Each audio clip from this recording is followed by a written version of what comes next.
No, I was speeding tickets and that's about it. Never even really got in trouble in school, you know.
So pretty much in maximum security area, I did not go outside. So I got handcuffs, and then the chain leash was connected to handcuff bridge chain.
guess we might as well start.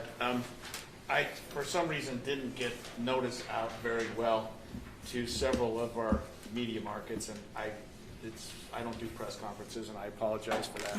So I've been stalling a little bit, but there's no reason to do that any longer. My name is Greg Skordas, and I am Arturo's attorney. This is Arturo Gamboa. This is associate in my office named Jim Tiley, T-I-L-Y. And I know none of you came here today to see me, so I'll keep my remarks short. And I want to say something in prefatory with respect to the Utah State Bar Office. We contacted them so that we could use their facility, and they were kind enough to let us use it. But this is in no way a bar activity or endorsed by the bar, or I don't know, I'm supposed to give a disclaimer. So that was a disclaimer. We use their building because it's convenient and it works out well, and it's bigger than my conference room in my law office. I also want to say something else, because a lot of you that I see and recognize in the room here today have been asking me, knowing that I was Arturo's attorney, if you could talk to him or if you could interview him. And I appreciate your patience, but I'm a criminal defense lawyer. That's what I do for the most part. And the old saying, anything you say can and will be used against you, is an understatement.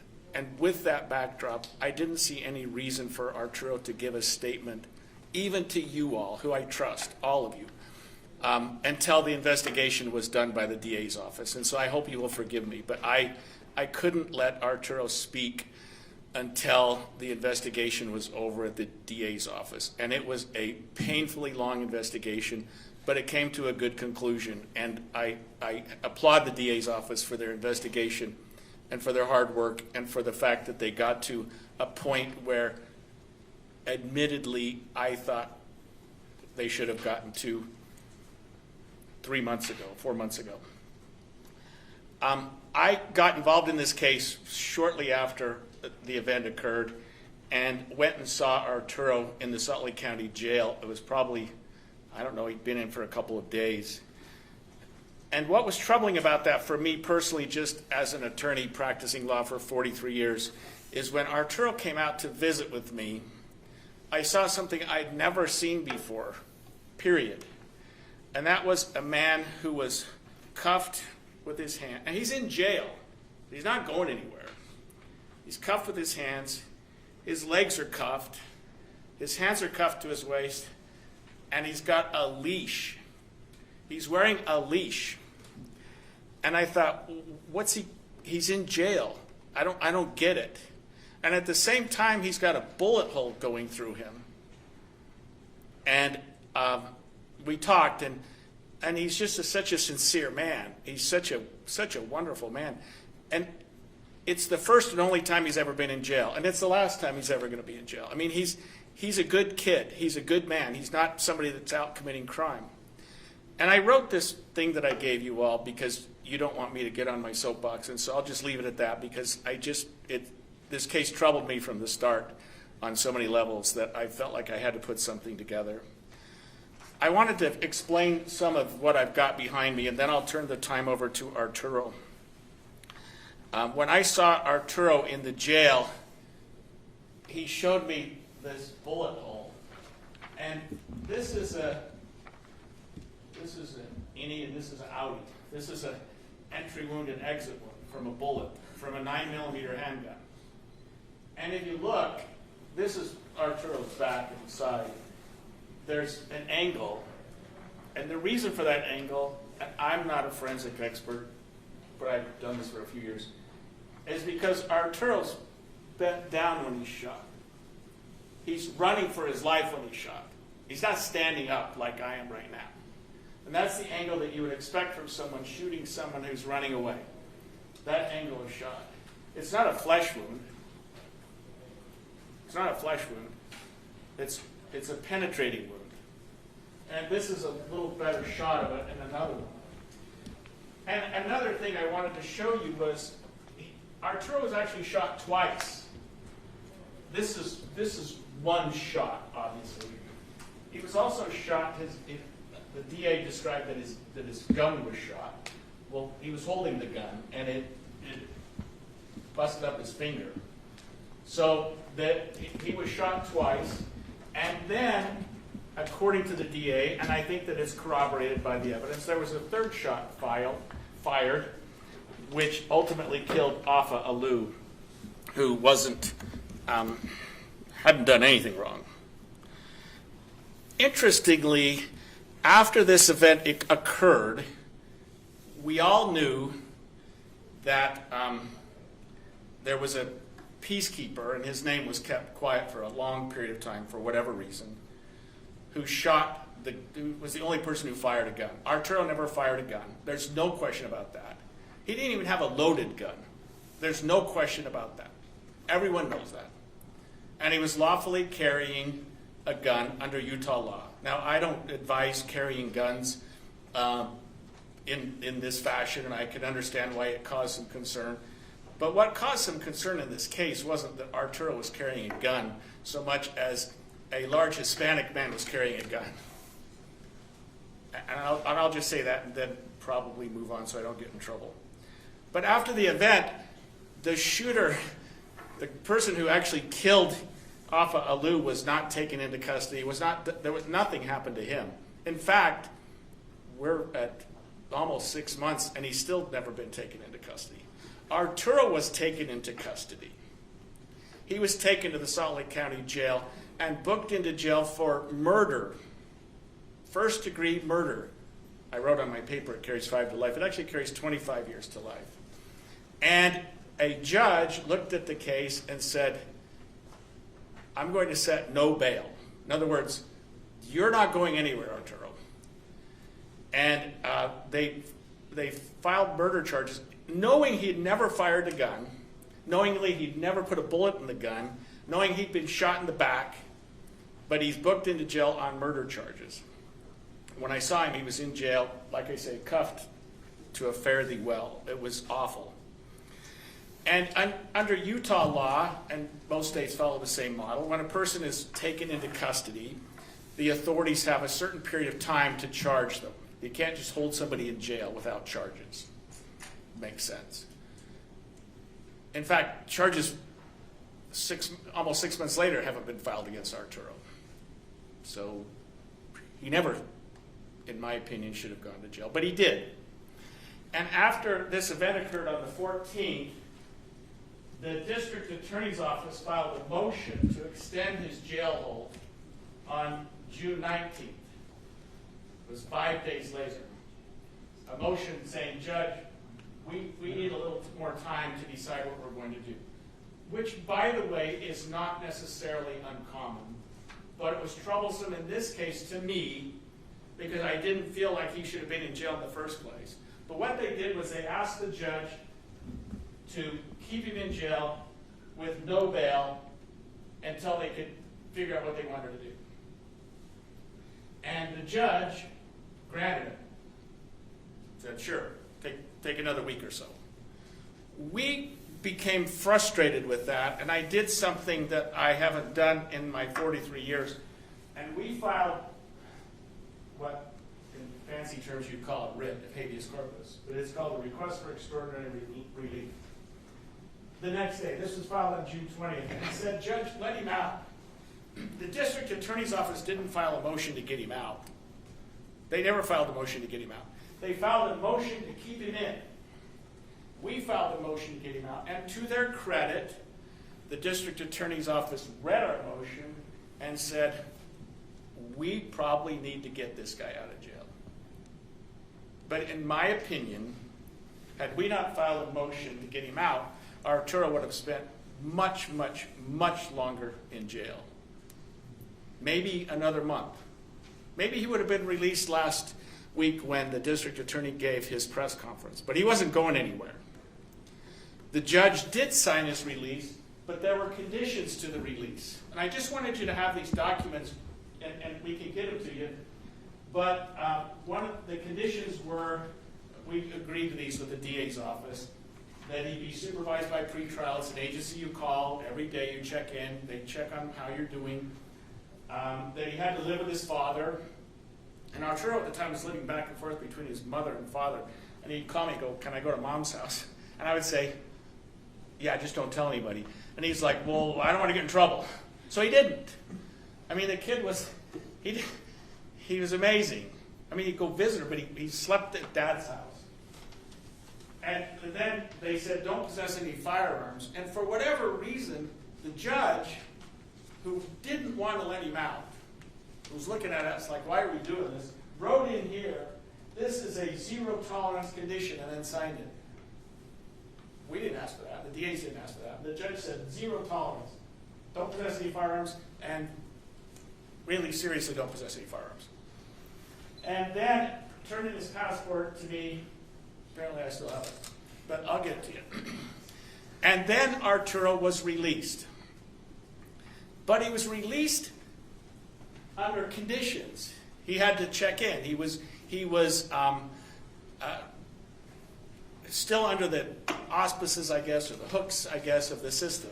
Couldn't go very far. And Arturo,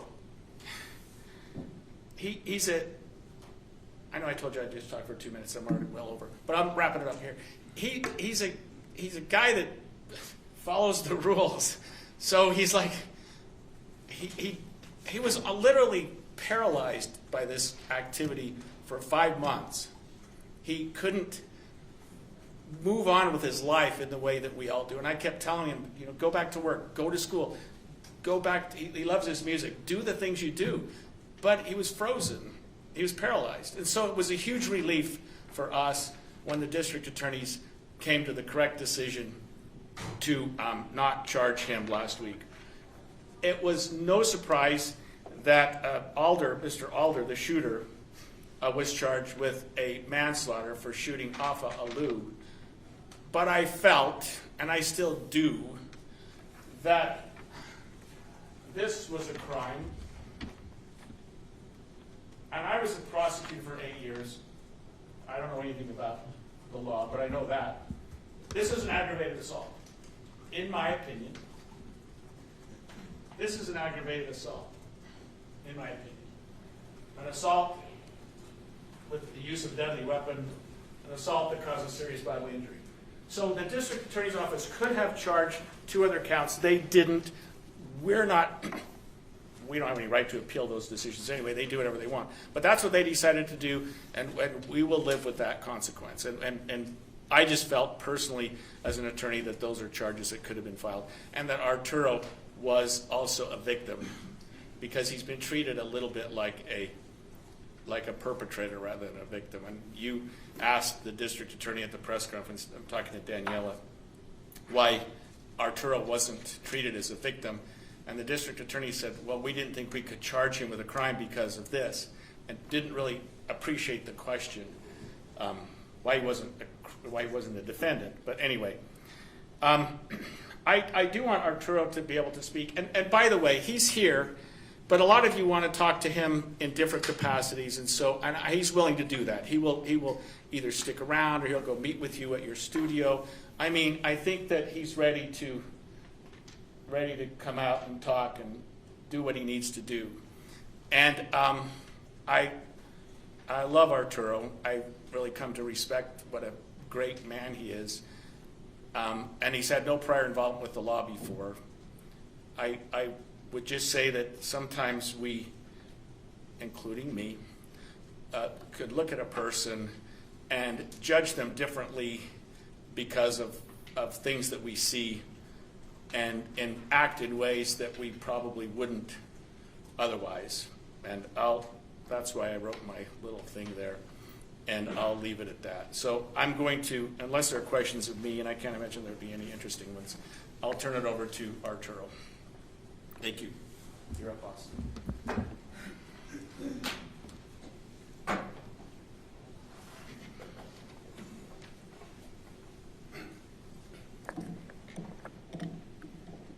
Hello, everybody. I'd like to thank everybody who's come here to support me and who has continued to support me. Everybody who has given their time, their energy, everything that is within their capacity to try and bring justice for me, who has tried to dispel the false narrative of what has been tried to be placed upon me. as a person, as far as my intentions. So I first would like to express a great gratitude to everybody who is here, to my family, my friends, my community. I would also like to give very deep condolences to the family of Mr. Ah Loo. I pray for their healing. I pray that God replaces their grief and their pain with remembrance, because Afa will be missed, and believe that things will never be the same without him. Believe that he should still be here today. But I am not used to giving speeches in this sort of environment. The conditions under which I normally speak are quite different. Tend to be the same conditions that of community organizing, protesting, and the like. So I'm going to do my absolute best in this circumstance. I would like to answer some of your questions if you have any. I'm sure there are quite a few. And yeah. Can you explain in your own words what you were doing that day? Why put together that gun and bring it with you to the protest? Can you clear the air, explain in your own words what's going on? Yes, sir. That day, as I had participated in countless other events without any incident, the only thing that I was doing was engaging in my First and Second Amendment rights under the United States Constitution, under the constitutional carry laws of the Utah state. I believe that it is the right of every person, without restriction, to utilize their constitutional rights. And the Second Amendment right is not a right that is restricted to any particular political ideology, any particular viewpoint, any particular race, ethnicity, creed, gender. So it's exactly what I was doing. Peacefully protesting, utilizing my First and Second Amendment rights under the Constitution. In light of what happened, would you do it again if there's another march? He asked if he would do it again. I believe that the conditions would need to be correct in order for that to be a possibility.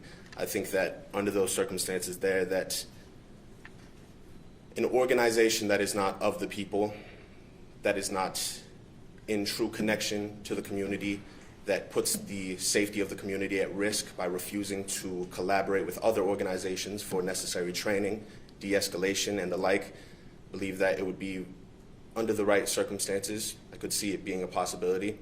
But in regards to that specific organization.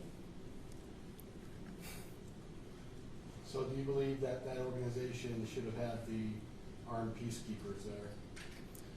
Well, the national chapter themselves would say that they shouldn't have had them there. That's the main reason why they made the split. The very moment that whoever was on the coordinating team for the security, for the defense, allowed there to be armed people. I mean, as citizens of Utah State, as United States American citizens, they have the Second Amendment right, absolutely. However, anybody who has engaged in protesting, who has engaged in community organizing, understands that you do not go outside of the confines of what your specific organization dictates on a local level and on a national level. So their very having that armed brigade was a violation of the very organization's hardline policies, meaning that from the jump, it should not have been present. If they were to have been armed as individuals, that's one thing.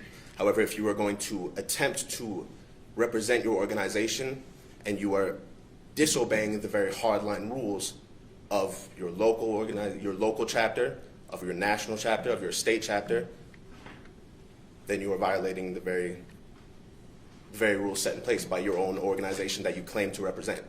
And in that regard, you are acting outside of that, and you are acting as a lone asset. So final question for me. So do you plan any legal action, civil action against either the organizers or Mr. Alder or anyone like that?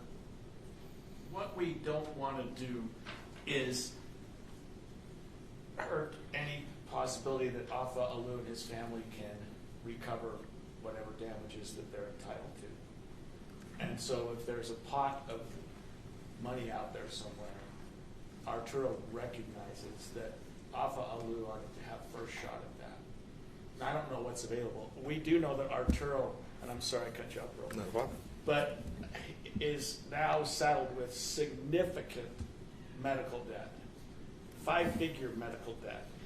And we'll do what we can to get that back, but right now we will continue to work with the Ah Loo family lawyers and see what they intend to do. If they say stay out of this until we finish, that's exactly what we will do.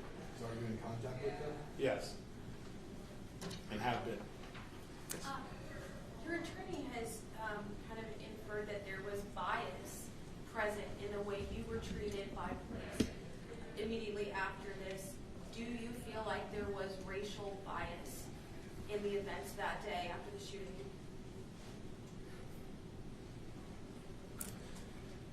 Well, the unfortunate reality, whether people would like to admit it or not, is that the history of this nation is rooted in that very bias. Every step along the way, there has never been a time where Black, brown, Asian, Pacific Islander communities have been able to resist the immense oppression and exploitation against them, and even working class white people have not been able to resist the exploitation against them without there being an immense bias. I have no doubt in my mind that that played a factor, because that has always played a factor. Again, whether people would like to admit it or not. The very incarceration system as it stands is judicial slavery that transitioned from a chattel form into the privatization of filling jails and prisons with Black and brown bodies. In that regard, once again, if you look back into the 60s with the Black Panther movement, their right to self-defense, their legal carrying of firearms was treated as some sort of terroristic threat rather than their citizenship rights. So in that regard, there's a very large hypocrisy that I think that people either are aware of and would not like to admit, or are completely unaware of and need to be made aware. And that's partially what I do in the work that I do.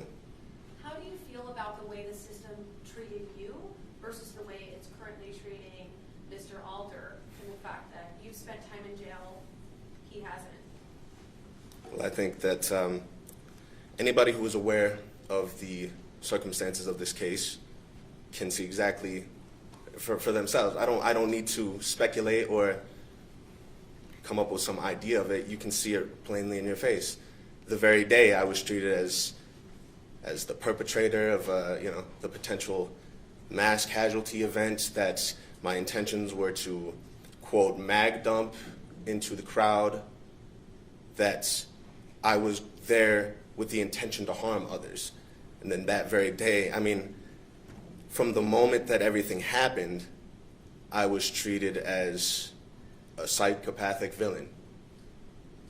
I was handcuffed. The very moment that I was put into handcuffs, I was not out of handcuffs until I was in the jail and occasionally getting the medical triage, and then even then.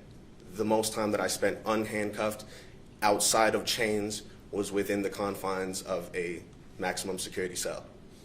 So in that regard, even in the days following, every step along the way, the entire thing has been that the understanding that I did not shoot anybody, I did not fire a single shot, I did not have any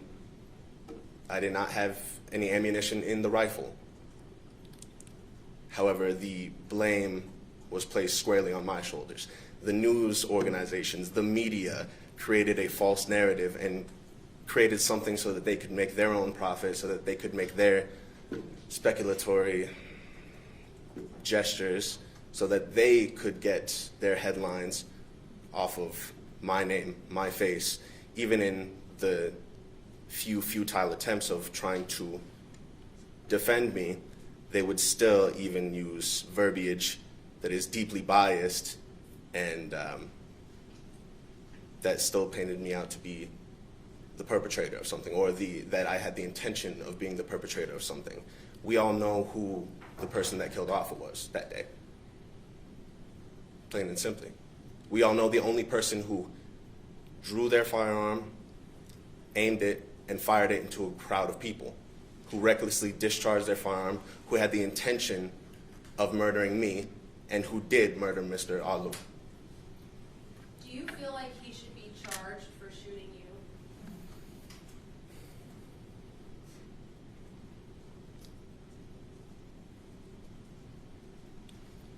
I think that there is a litany of things that could be placed upon. For all of the blame that was put upon me, for all of the gymnastics, all of the mental gymnastics that people tried to play, reasonably, if we were to go in the area of event, you could say brandishing of a firearm, reckless endangerment of the public, assault with a deadly weapon, attempted murder, and manslaughter. However, I understand that because in many areas of this case, a lot of people have been trying to save face and have been trying to ping pong responsibility and make themselves look good, have been trying to obfuscate themselves of any sort of accountability and responsibility within these circumstances, that the likelihood of it, whether I would like anything or not, the reality of the situation is that you will see those biases once again in the leniency that is shown to the perpetrator rather than what was shown to me. Do you think the Salt Lake City Police Department owes you an apology for reputational harm? I think there are a lot of people that owe me an apology, that owe my family an apology, that owe the community an apology. I think there are a lot of things, and even further than an apology, I think the ultimate thing that many in the organizing space really want is not the platitudes, is not the comfortability of things. What we want and what we consistently demand is change. I do not think that, I don't truly see any, it doesn't do anything. It doesn't move me in any way for a simple, something that still makes them look good, something that still makes other people who were perpetrators in this circumstance, who falsified a narrative, who slandered my name, who slandered my family. I don't see, it would be nice. And I think that there are a lot of people who would do right by themselves for their own conscience, for their own humanity, for their own morality, to do the right thing and to apologize, because there are still people, even on a mass scale level, on a national level, on an international level, who are still trying to run with a false narrative that obfuscates the responsibility from the true perpetrator of the circumstance. Would it be nice? Yeah. But once again, I understand that were I to receive that it would be very hollow, because at the end of the day,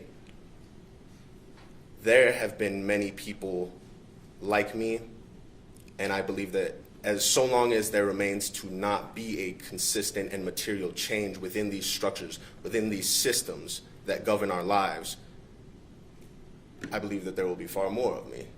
That's the unfortunate reality of the carceral system within the United States, is that many times people look to the visual aspects, something that is aesthetically pleasing, something that makes them feel good at the end of the day. Even in certain protest circumstances, there are certain, quote, movements or certain rallies that are there and organized by people who are not of the community, people who are funded not by the community, people whose leadership is not of the community, that simply go there in order to release the steam vent, if you will, from what the people really want, which is the pressure towards material change.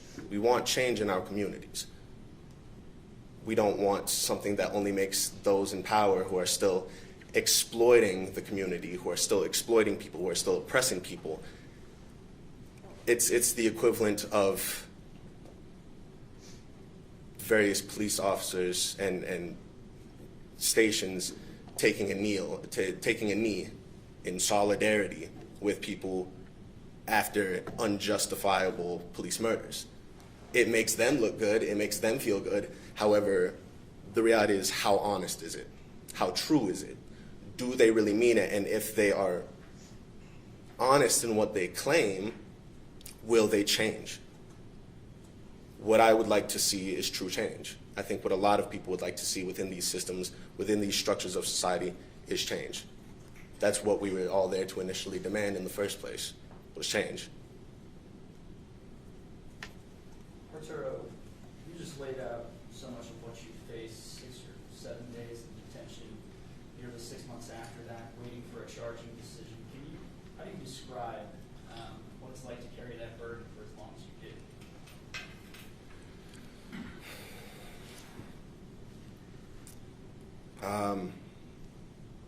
I believe that in many ways it is indescribable. I think that the reality of the circumstances is that the only other people who could possibly begin to understand what it feels like are other revolutionaries and other people who have fought for community organization who have been put into that same regard. For example, the former H-Rap Brown Imam Jamil Alamin recently died within the concrete plantation of a prison cell for a crime that he didn't commit. To have to hold on your shoulders the weight of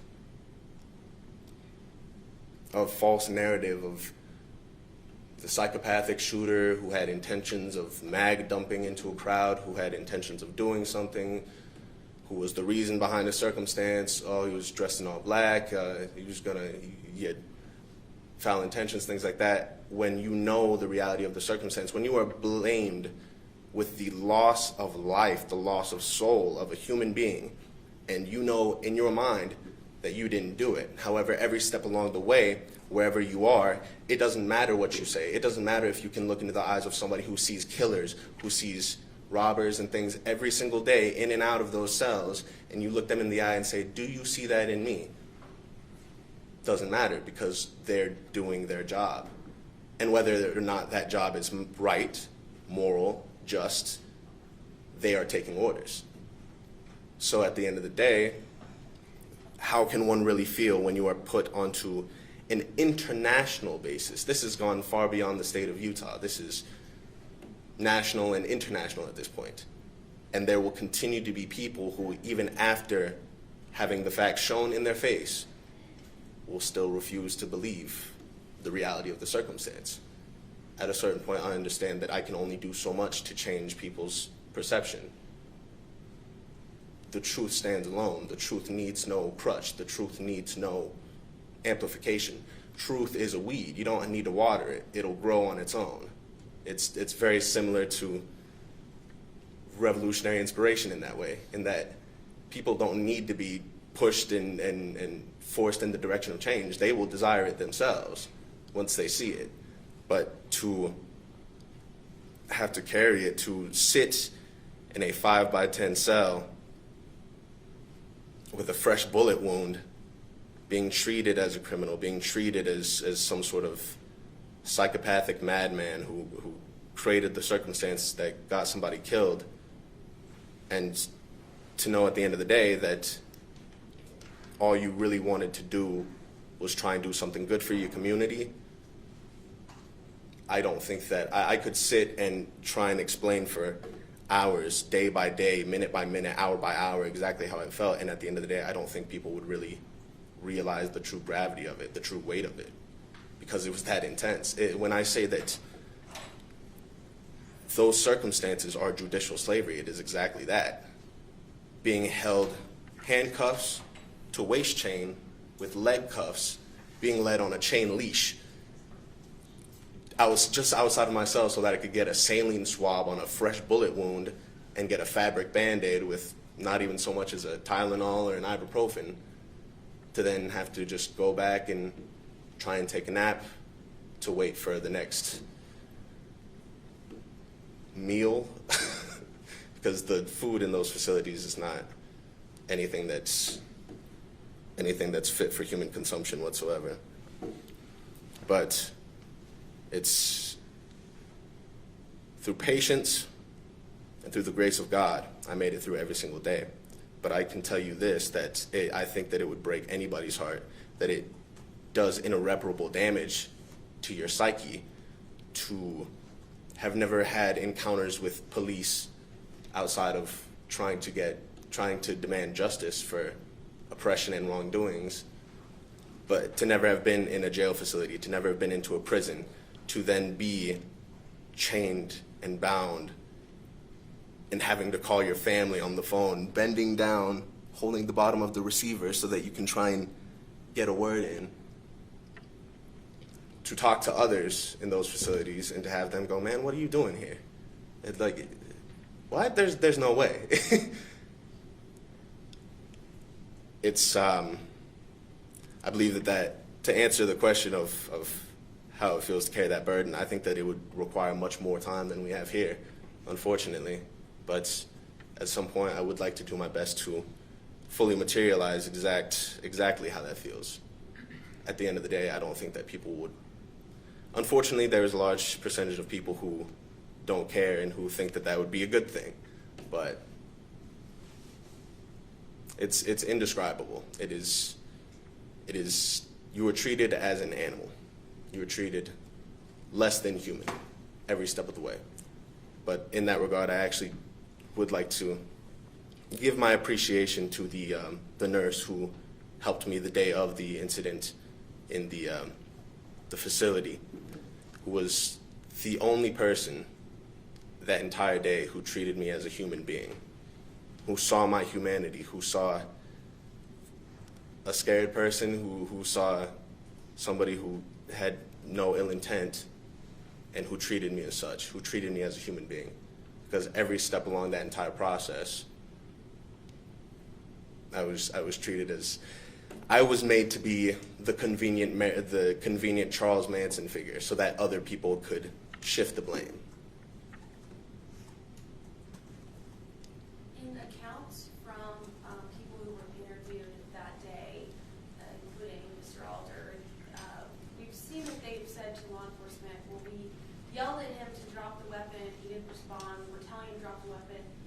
Do you remember hearing anyone yelling at you about your gun? Did you hear that? And is that an order you would have followed from someone who was in a reflective vest and not a police officer? Well, once again, that's the reality of the situation. When we were discussing the armed security team that day, they had no right to be making those commands of anybody, regardless of the circumstances. Honestly, it's irrelevant because they were in no position of authority to be giving out those orders.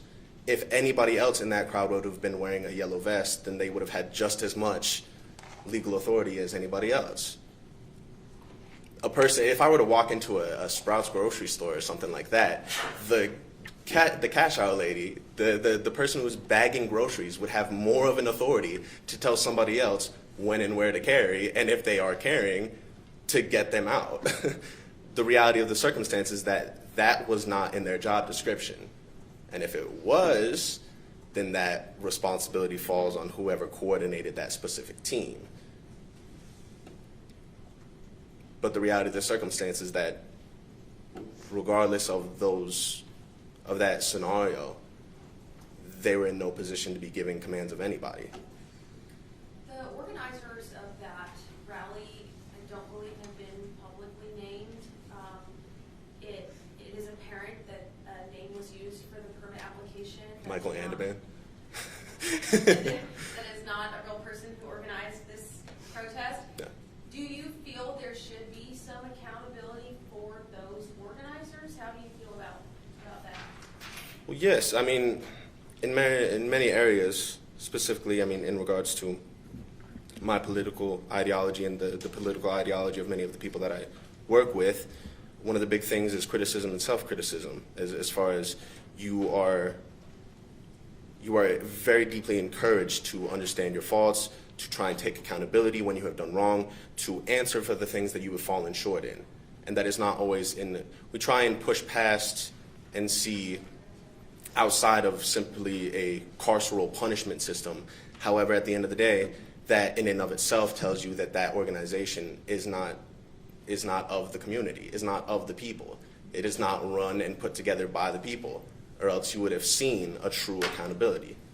Had it been any other organization that I've priorly been involved with or worked with that day, things would have been made right. However, even now, today, People are still trying to run, hide, shift the blame, ping pong responsibility. There are people that are jumping ship and creating new organizations under different names that are trying to hide themselves within the community, who put the people into such a dangerous position, who made such poor decisions, who refused collaboration with organizations that did have that vital knowledge, such as the Utah Socialist Rifle Association, that on their own website admitted that they that they offered their help, they offered training. Various organizations did, but whoever was in charge refused.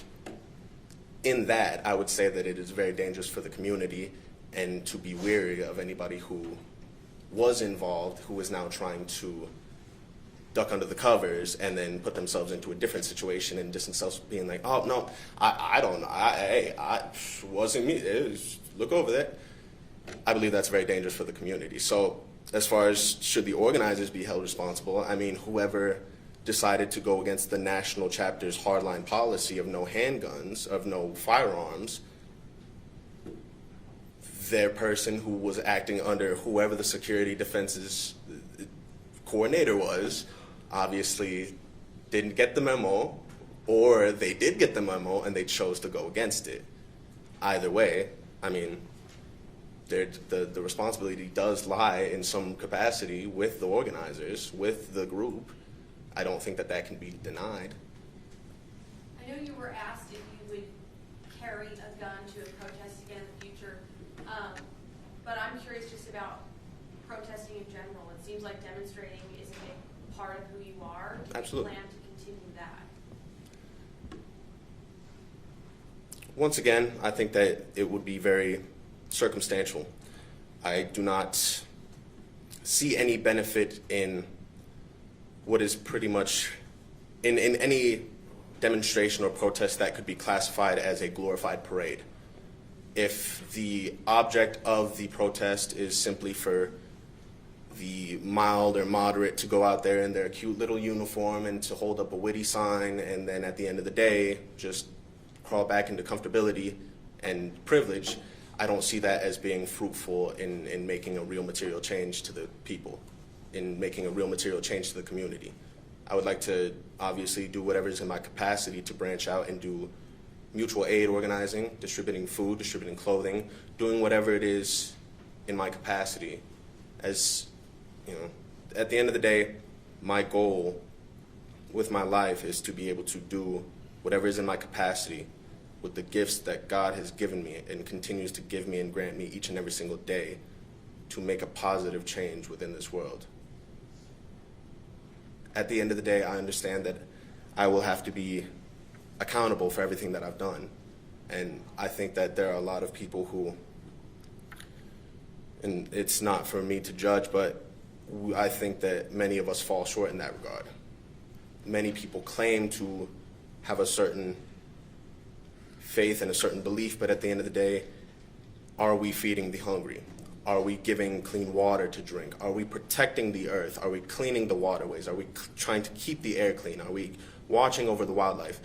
Our duty, my belief is that our duty as human beings, as humanity, is to be stewards of the earth, to maintain a good relationship with all of the creatures of the earth, and to look after our brotherhood of humanity.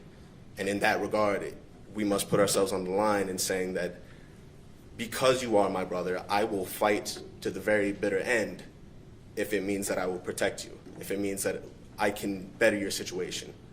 One of the main things that is across all faiths and beliefs is that you should fight for the oppressed, to end exploitation wherever it stands, to do good, to make a positive change.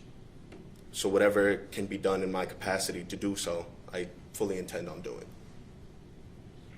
All right, you talked about wanting change. Are there specific changes that you would like to see within Salt Lake City or Utah after everything that you've experienced? Well, I think that's another thing that would be how much time do you got? But no, the reality of the circumstance is that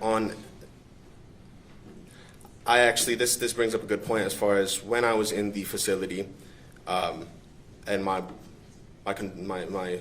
big kudos and my appreciation goes out to the brother within who was fighting to get better conditions, who's fighting to get better food, who was doing the paperwork and doing the long-standing work to try and better the conditions within the jail facility.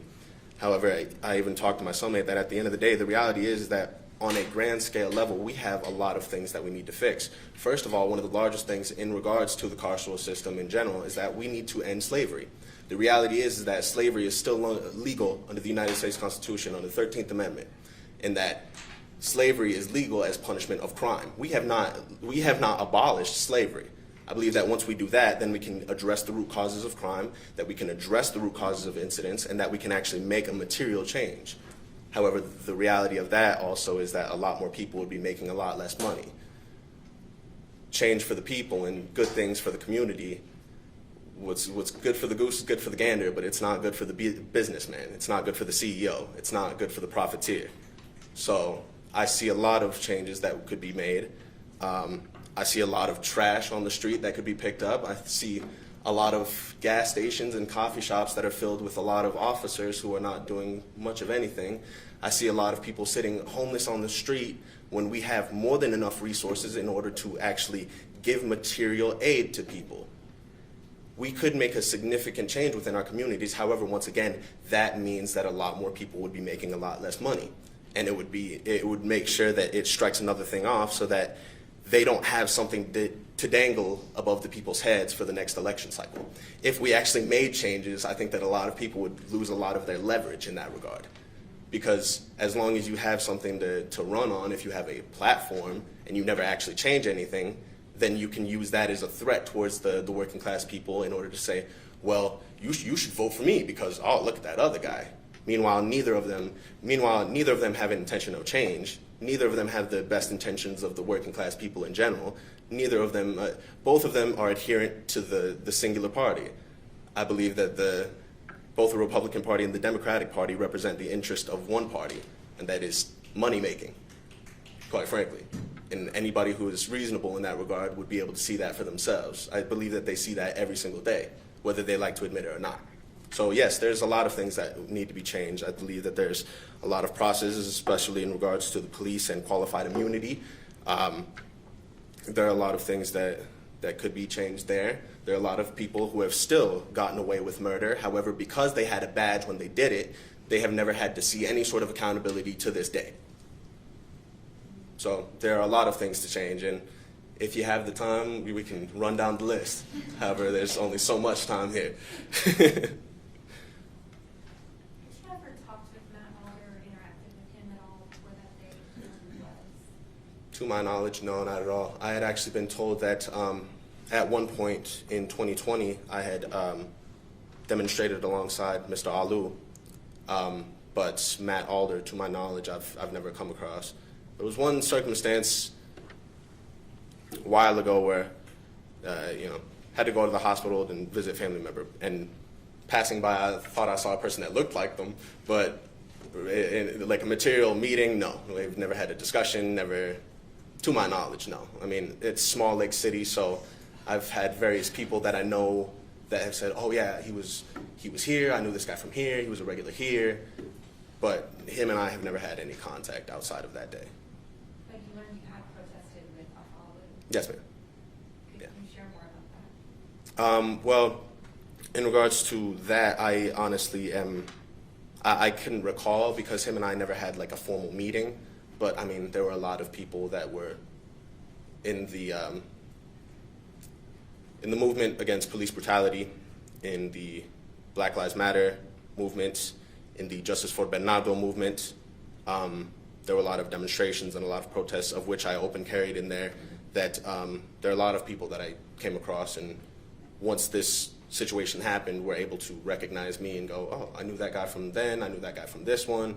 But as far as, once again, a formal meeting and sitting down and having a conversation, I can't recall that ever happening between Mr. Ah Loo and I.